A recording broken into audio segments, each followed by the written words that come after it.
Hi guys, today we're going to be writing a file search with recursion.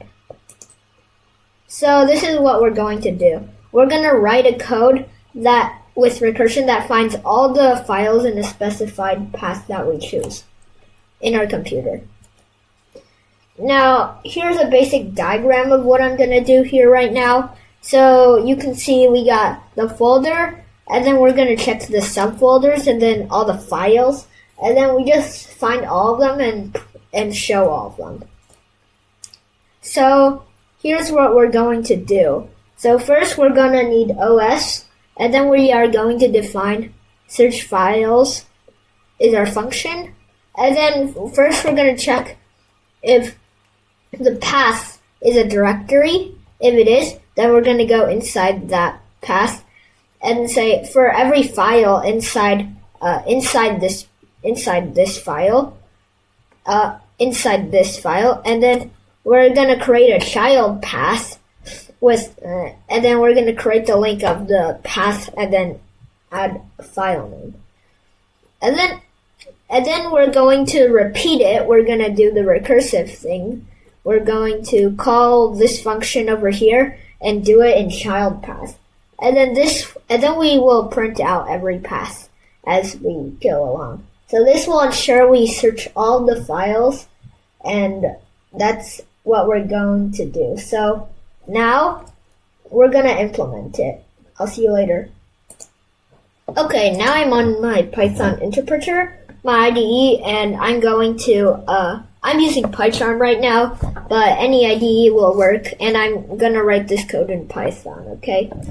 So let's get started. First, we're going to have to import our module, import OS. And then after that, we're going to we're going to define our function. So, search.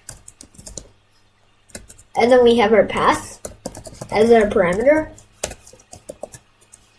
And then first, as we saw in the before, we're going to search.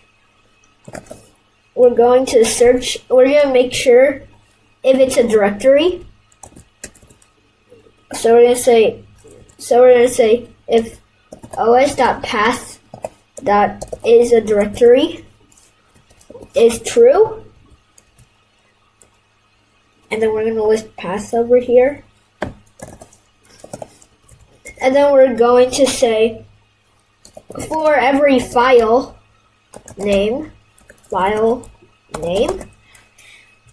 in os.list directory path, the child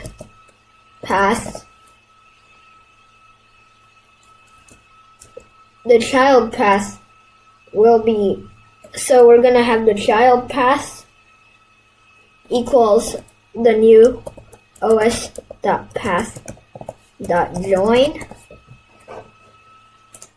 And then we're going to call the function again. So first we're going to do the os.path.join, the path, and then the file name, which will make the new file, and then which will create the file, and then we're going to say file search, and then we're going to do it with the child path this time instead of the path. So it's going to do it again, and then at the end of every time, and then at the end we're going to return. We will return. I mean, actually, we're not going to return. We're going to print. We're going to print the path, so that every time it will print the path that it will print all the paths that we did. And then and that's it, because now you can use this and then go on and then type the directory, and then it should show all the files inside that directory. So that's it for today's video. I hope you liked it. I'll see you next time.